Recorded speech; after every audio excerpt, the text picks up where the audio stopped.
Hey folks, welcome back to the channel where we roast the absolute worst HOA Karens in America and cheer when the little guy finally flips the script. You guys ever feel like your own neighborhood is a gilded cage run by a power-hungry tyrant in a pastel pantsuit? Yeah, buckle up. Turner, a 32-year-old ER coordinator in the sleepy little suburb of Willow Creek Estates, Georgia. Peaceful streets, white picket fences, zero crime except the invisible crime of not fitting the aesthetic. And the queen of that invisible crime? Karen Voss, the HOA president who treated her little patch of suburbia like her personal kingdom. Picture this. It's a warm Saturday evening, the kind where the cicadas are humming and the grills are firing up for the annual Willow Creek Community Gala. Strings of fairy lights hang over the clubhouse lawn, folding tables draped in plastic tablecloths that cost more than my first car, and every lawn is mowed to military precision because Karen Voss has eyes everywhere. Ava's there in a simple sundress, smiling through the nerves because tonight isn't just any gala.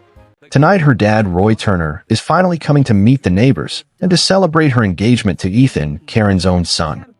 Yeah, plot twist already. Ava had moved into Willow Creek 2 years earlier thinking it was the perfect fresh start. Quiet cul-de-sacs, good schools, the whole suburban dream.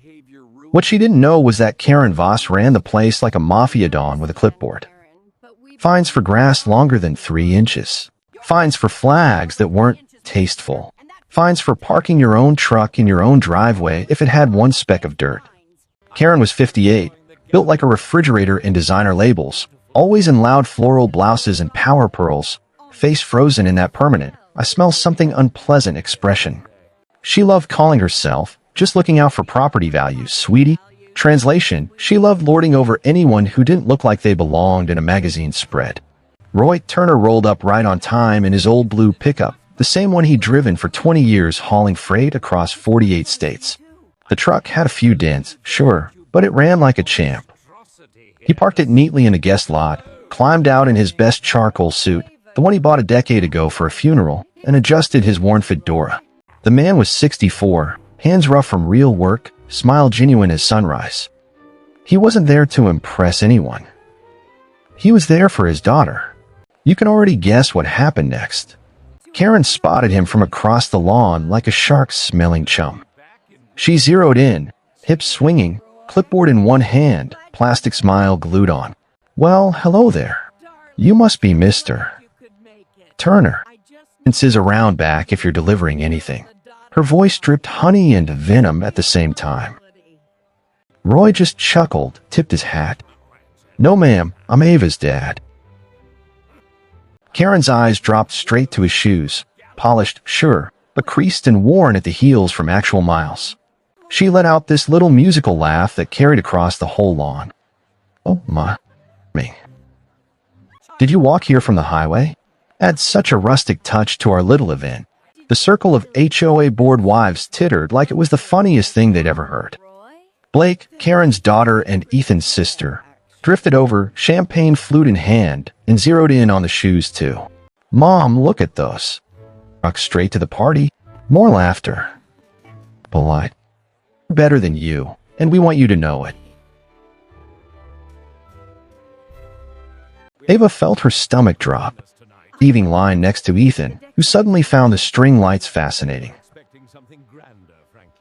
She stepped forward, but Ethan's hand clamped on her arm. Not hard enough to bruise, but hard enough to say, don't. Babe, don't make a scene, he whispered through that perfect smile. Mom's just joking. Standards. Standards. Karen's favorite weapon. Standards for lawns. Standards for people. Roy just stood there, head in hand, face flushing, but smile still on. He nodded politely, said nice to meet you all, and drifted toward the back tables like he was used to being invisible. Ava watched her dad disappear behind a giant potted palm near the kitchen doors, right next to the overflow seating where the caterers kept bumping his chair. Table 42. And the view of the trash bins. Can you feel the rage building yet? Because Ava did. But she swallowed it. For peace. For the future she thought she wanted. The night only got worse. During the awards portion, because of course the HOA gave itself trophies, Karen took the mic. She beamed at the crowd. We're so delighted to welcome new family into our little slice of paradise. And we're especially happy to support those who might need a helping hand fitting in. Her eyes flicked straight to Roy Brown's, and that's just wonderful. It really adds character. The crowd chuckled.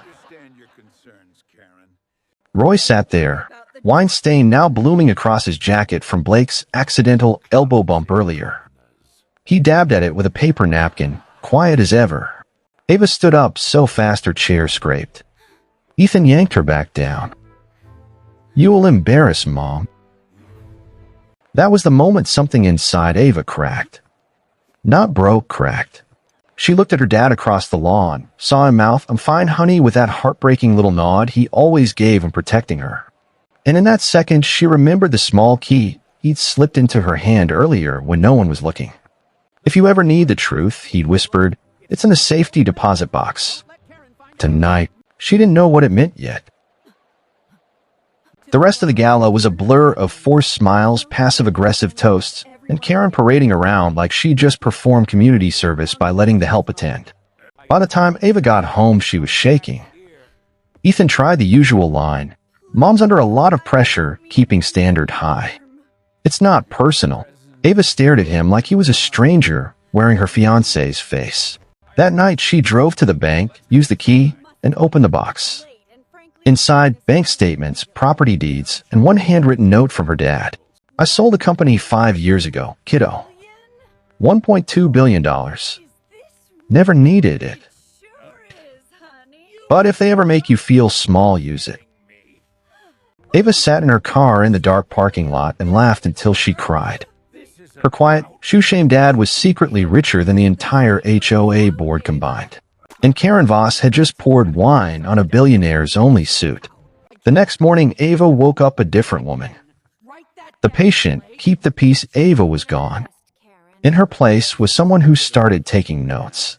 Every single HOA violation notice that showed up in her mailbox. Screenshot. Every time Karen sent a friendly reminder about the color of her welcome mat. Saved. Or Karen spread about certain residents lowering property values. Recorded on her phone during the next board meeting. Because here's the thing about Karens, they get sloppy when they think they're untouchable. Ava started small. A meeting, sat in the back, and smiled while Karen ranted about maintaining the integrity of our community. Karen loved that word, integrity, while she was quietly funneling HOA dues into her own discretionary fund. Paris shopping trips labeled as vendor research. Aspen ski weekends as board retreats.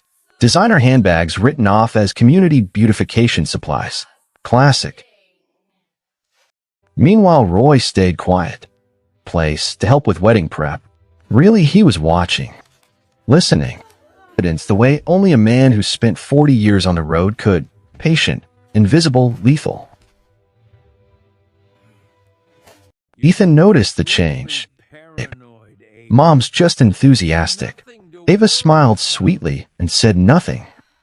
Inside, she was building a file thicker than Karen's ego. Then came the tipping point. 2 weeks later, Karen called an emergency meeting because Roy had the audacity to wash his old pickup in his own driveway. On a Sunday. At hours, Karen showed up in person, clipboard out, flanked by 2 board members who looked like they'd rather be anywhere else. "You understand this is a violation of Section 4.2, Mr. Turner," Karen announced loud enough for every neighbor to hear. "We have standards." I swear. Roy just nodded, kept washing the truck. "Yes, ma'am." Done. But Karen wasn't done. She snapped a photo for the violation notice and added, loud enough for the whole cul-de-sac, "Some people just don't understand what it means to belong here." That night, Ava sat at her kitchen table with her dad. "I have enough, Dad. Collective enforcement, falsified meeting minutes. We can sue the entire board." Roy smiled that quiet smile. "Not yet, honey." Deeper. He slid another folder across the table. Inside deeds. Buying up distressed properties in Willow Creek for years. Foreclosures the bank thought were worthless. He now owns 7 homes. HOA board election if it ever came to a vote. But he wasn't done. He also owned the note on the community clubhouse mortgage. The one the HOA had taken out for renovations that somehow became Karen's personal party palace. Ava stared at the papers. "I wanted you to stand on your own 2 feet, he said. But when they started stepping on them, game over. The next HOA newsletter announced a special assessment to cover unexpected maintenance costs. Translation: Karen needed a new pool for her backyard. Residents were furious, but too scared to speak up. Ava smiled when she read it. The trap was set. Escalation time, folks. Karen smelled blood in the water and went full dictator. She started fining Ava for excessive noise because the wedding planner came by to measure the backyard. She sent a certified letter demanding Roy remove his eyesore truck or face towing. She even started a whisper campaign that Roy was living off his daughter and draining community resources. The neighborhood turned into a pressure cooker. People who used to wave at Ava now looked away. Ethan kept saying, "Just apologize, it'll blow over." Ava looked at the man she thought she loved and realized he was more scared of his mother than he was in love with her. Then came the Gala sequel, Karen's victory lap event to celebrate another flawless year of standards. Roy was invited. Of course he was, for the public shaming. The night of the event, the clubhouse was dripping in fairy lights again. Karen wore a new bright coral suit that screamed, "I spent HOA money on this." She spotted Roy the second he walked in. Same old suit, same scuffed shoes, same quiet dignity. She couldn't resist. During her speech, she raised her glass. "We're so blessed to have residents from all walks of life, even those who take the scenic route to success." She gestured toward Roy. The crowd laughed nervously. Again, red wine splashing across his jacket for the second time. Oops, so clumsy. Roy didn't flinch. He eyed and said, calm as ever, "Don't worry, ma'am. It'll wash out." The room went dead silent. Of her suit. She sputtered something about rudeness and stormed off to the board table.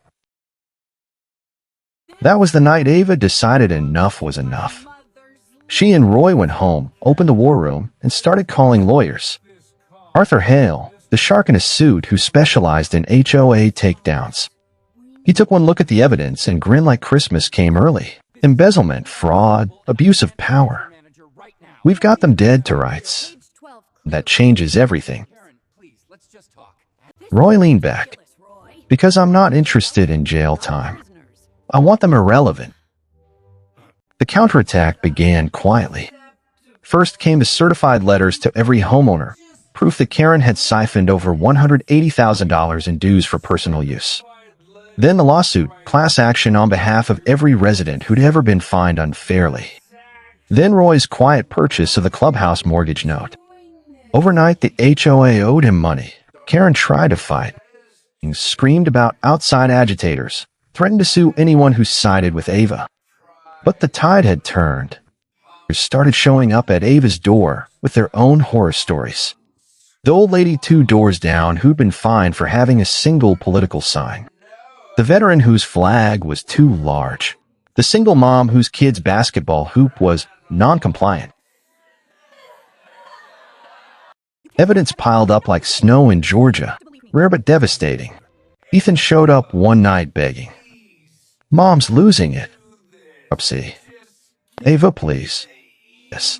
Ava looked at the man who once told her to ignore her own father and felt nothing but cold disappointment. She slid the printed email across the table, the one where Ethan had told his mother to paint Ava as unstable so the prenup would hold. He went white. The final board meeting was scheduled for the following Friday. Karen thought it was her chance to rally the troops. She had no idea Roy now held a mortgage, the votes, and the receipts. The boardroom that night looked like a funeral. Karen sat at the head table in another loud suit, pearls gleaming, face set in righteous fury. The other board members looked like they wanted to disappear. Residents packed the back rows, phones out, recording. Karen started strong.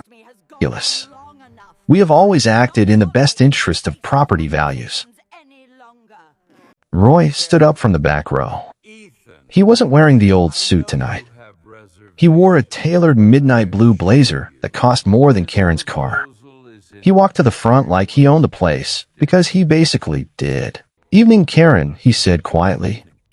"Mind if I take the floor?" Karen's mouth opened, closed, opened again. "You have no standing here." Arthur Hale slid the mortgage note across the table. "Actually, he does. Holder of 7 voting properties, Mr. Turner now controls this meeting." The room exploded. Roy just placed a thick folder in front of her. Every receipt, every wire transfer, every Paris research trip. "You stole from your neighbors to buy earrings, Karen," he said, voice steady. "You mocked a man's shoes while wearing the money meant for fixing their roofs. That's not standards." Karen tried the tears. Neighborhood beautiful. Ava stood beside her dad. "People like you. The ones who spill wine on working men and call it a joke." The vote was unanimous. New rules. Karen was removed as president effective immediately. The embezzled funds would be repaid with interest. The ridiculous fines were wiped. And the community would finally be run by actual residents, not one woman's ego. Karen sat there, mascara running, looking smaller than she ever had. For the first time in years, she had nothing to say. The final scene happened on the same lawn where it all started. The new board held its first meeting as an open and community picnic. No clipboards. No power suits. It's running, grills going. Karen didn't show. Hondo in Florida, where standards are lower. Roy stood beside Ava watching the sunset. "You okay, kiddo?" She leaned into his shoulder. "I'm free." Ethan had tried one last time to apologize. Ava told him the truth. "You didn't defend me when it mattered. That's the only violation I care about anymore." She never looked back. And that, folks, is what justice looks like when a quiet billionaire decides his daughter's dignity is worth more than any HOA fine ever could be. Respect isn't something you enforce with a clipboard. It's something you give or lose forever. Karen learned that the hard way. And somewhere in Willow Creek Estates tonight, a whole neighborhood is breathing easier because one man in scuffed shoes decided enough was enough. Drop a like if you've ever dealt with an out-of-control HOA. Tell me in the comments, what's the craziest Karen rule you've ever seen? Subscribe for more stories where the underdog finally wins. And remember, never judge the man in the old suit. He might just own the whole damn street. See you next time. Stay smart and never let them dim your light.